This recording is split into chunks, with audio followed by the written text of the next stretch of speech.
ভালো চাকরি পাওয়ার জন্য চাকরির বয়স 30 বছর থাকার একদিন আগ পর্যন্ত তার লড়াই করতে হবে। তরুণরা তারা একটা ভালো জায়গায় যাওয়ার জন্য তারা যে একটা প্রস্তুতি নেবে, তারা যে চতুর্দিক থেকে তাকে এনকারেজ করবে, এই পরিবেশটা আমাদের দেশে খুব কম, ইভেন ফ্যামিলিতেও না। সদ্য বাংলাদেশ ব্যাংকে মানে পরিচালক হলাম, ডিরেক্টর হলাম, ওখানে তো আমার এখন কাজের একটা ক্ষেত্র তৈরি হবে, মানে একটা ডিপার্টমেন্ট আমাকে রান করতে হবে, সেখানে আমার সময় যাবে। ছোটো কাজ বা ধারাবাহিক কাজ, এই কাজগুলো হয়তো একটু কমে যাবে। দর্শক, স্বাগত জানাচ্ছি RTVর তারকা আড্ডায়। কথা বলবো এমন একজন ব্যক্তিত্বের সাথে যিনি নাট্যাঙ্গনে অনেক ভালো, অনেক দিন ধরে নিজের কাজ দিয়ে নিজেকে চিনিয়েছেন, কিন্তু সম্প্রতি তিনি পরিচালক হয়েছেন বাংলাদেশ ব্যাংকে। তিনি টুটুল চৌধুরী ভাইয়া। কথা বলবো তার সাথে কেমন কাটছে তার দিনগুলো এবং এইরকম নতুন একটি পদে যুক্ত হওয়ার পর তার অবস্থানটা কি। কেমন আছেন ভাইয়া? খুব ভালো আছি। কেমন যাচ্ছে সেটাও খুব ভালো।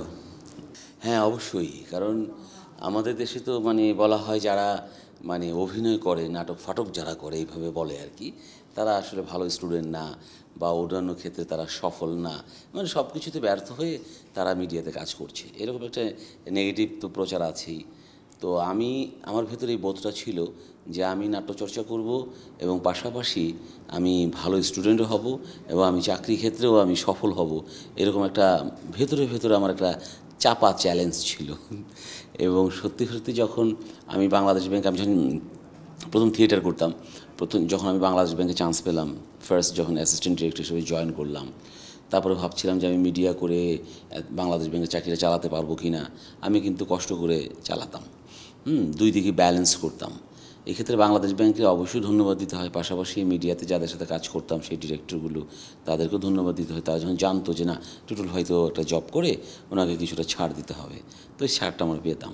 আবার একইভাবে বাংলাদেশ ব্যাংকও বলতো না, ও তো না শিল্পী, যাও ওকে ছেড়ে দাও। হ্যাঁ, এইভাবে সুযোগগুলো আমার সমন্বয় হয়েছে। এখন যখন আস্তে আস্তে আমি বাংলাদেশ ব্যাংকে একটা বিশাল বড় একটা পোস্ট, এখন আমি পদোন্নতি পেয়েছি, যেটা হচ্ছে ডিরেক্টর পোস্ট।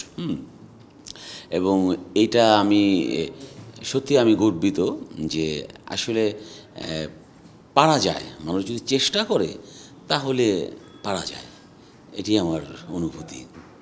মানুষের ব্রেন নাকি একসাথে একটা কাজই করে, এটাই নাকি হয়। আমি সবসময় আবার উল্টো কথাটা বলি যে আমরা একসাথে অনেকগুলো কাজ করব। যেমন এটা আমার ব্যাংক শিখিয়েছে।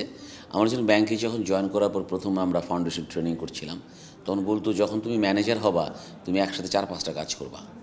তুমি চেকে সাইন করতে থাকবা, আবার ফোনে তুমি তোমার বসের সাথে বা ক্লায়েন্টের সাথে কথা বলতে থাকবা, আবার পাটা থাকবে আবার যে পাগলা ঘন্টার সাথে যদি ব্যাংকে ডাকাতি হয় টিপ দিবা, মানে অনেকগুলো কাজ একসাথে করতে হবে।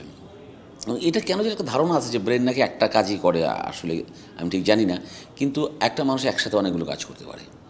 যেমন আমরা অনেক সময় এক জায়গায় তাকায় আছি, যেন আমি তোমার দিকে তাকায় আছি, আসলে কিন্তু চোখটা এখানে আছে, কিন্তু আমি কিন্তু চিন্তা করছি হয়তো আরেকটা কিছু। হয় না, মানুষ কিন্তু সবসময় ডুয়েল রোল প্লে করতে পারে। এইরকম একসাথে 2-3টা কাজ করা যায়, আমি এটা সবসময় ফিল করতাম।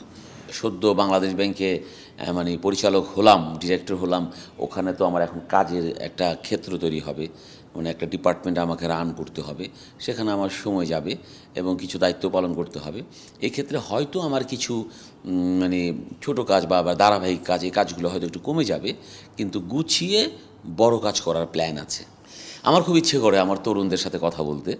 এ প্রসঙ্গে আমার পেজে আমার একটা ভিডিও আছে যে আমাদের তরুণরা যতটা মেধাবী, অসম্ভব মেধাবী, কিন্তু এই তরুণরা ভালো জায়গায় যেতে পারে না দুটো কারণে।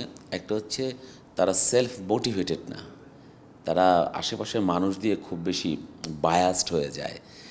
তার মামা বললো আর লেখাপড়া করে কী করবি, চল তোর একটা আমার এক বন্ধু আছে একটা গুদামে, সেখান থেকে চাকরি দিয়ে দিই, মাসে 10,000 টাকা পাবি। মা বললো হ্যাঁ 10,000 টাকা চাকরি কর। সেও আবার আর যদি চাকরি না পাই। তো এইরকম তরুণরা তারা একটা ভালো জায়গায় যাওয়ার জন্য তারা যে একটা প্রস্তুতি নেবে, তারা যে চতুর্দিক থেকে তাকে এনকারেজ করবে, এই পরিবেশটা আমাদের দেশে খুব কম, ইভেন ফ্যামিলিতেও না। এবং মা বাবা ভাই বোন তারাও কিন্তু এই হেল্পটা করে না। আমার পরিচিত একটা ছেলে, সে ঢাকা বিশ্ববিদ্যালয়ে ফিজিক্সে পাশ করেছে, এবং তার স্বপ্ন হচ্ছে BCS দেবে। মা বলছে তুই এত লেখাপড়া করছিস, এখন আয় করতেছিস না, তুই তাড়াতাড়ি একটা চাকরিতে ঢুকে যা। এর মধ্যে সে ব্র্যাক বোধহয় কোনো একটা এনজিওতে চাকরি পেয়েছে, সেখানে সে 20,000 টাকা বেতন পাবে। মা বাবা বলছে ভর্তি হয়ে যা, এই ওখানে জয়েন কর। আমি বললাম তুমি কেন করবা, তুমি একটা বড় চাকরি করবা। কিন্তু কিছুদিন পরে শুনলাম সে সেখানে জয়েন করতে চলে গেছে, ঢাকার বাইরে পোস্টিং। এরপর ওই চাকরি করে এরপর নিজেকে প্রস্তুতি নিয়ে ভালো চাকরি পাওয়া টাফ। এই জন্য আমি তরুণদেরকে বলবো যে ভালো চাকরি পাওয়ার জন্য চাকরির বয়স 30 বছর থাকার একদিন আগ পর্যন্ত তার লড়াই করতে হবে, তার মনে রাখতে হবে দাবা খেলার মতো। আমি যখন দাবা খেলতাম তখন আমার মাথায় ঢুকতো যে দাবা খেলার শেষ চালটা পর্যন্ত আমি খেলবো এবং আমি জিতবো। আর যখন হেরে যাব তখন ভাববো যে হার জিত তো থাকতেই পারে। তো এই জন্য শেষ লড়াইটা করতে হবে তরুণদের। আমাদের তরুণরা হতাশ হয়ে যায়, এটা চতুর্দিকে মানুষের অজ্ঞানতার কারণে। তাদেরকে উল্টাপাল্টা বলে না তোরে দিয়ে হবে না, এই বাংলাদেশে চাকরি পাওয়া টাফ, এত সহজ না বিসিএস পাওয়া, এগুলো সব ঘুষের চাকরি, হ্যান ত্যান। এগুলো কারা বলে? যারা নিজেরা পায় নাই। না পাওয়াতে না, ওরা চায় আমার দলিতই থাক, এই জন্য তাদেরকে আটকে রাখার চেষ্টা করে। কিন্তু আমি মনে করি তরুণরা ভাবা উচিত যে না, আমি একটা ভালো চাকরি করব, এর জন্য আমার অনেক কষ্ট করতে হবে, আমি প্রচুর পরিশ্রম করবো। আমি খুব অনুরোধ করব তরুণদেরকে, এবং সবসময় যাদেরকে দেখা আমি এটাই বলি যে লড়াইটা করতে হবে। এটার জন্য মানে নিজে সবসময় সেলফ মোটিভেটেড থাকতে হবে আর চর্চাটা চালায় যেতে হবে। ফোন আসতে শুরু করলো, এরপরে বাসায় চলে আসলো, অফিসে চলে আসলো, সব মিলে মনে হলো যে আসলে মানুষ সত্যিকার অর্থে মানুষের সাফল্যটাকে শেয়ার করতে চায়। কিরকম শুভানুধ্যায়ী বা কাছের মানুষের কাছ থেকে কিরকম মেসেজ পাচ্ছেন, বা নিশ্চয়ই অভিনন্দন জানাচ্ছে সবাই, ব্যাপারটাকে কিরকম এনজয় করছে? এটা আসলে অভূতপূর্ব, আমি এতটা ভাবিনি। আমি মানে প্রমোশন হওয়ার আগে রাত ভাবছি আজকালকে প্রমোশন হতে পারে, আচ্ছা হলে হবে, আমি একটু যেয়ে আমার বন্ধুরা আসবে বা আমার ব্যাচমেটরা এসে আমাকে কংগ্রাচুলেট করবে, এই গল্প টল্প করবো, তারপর বাসায় চলে আসবো।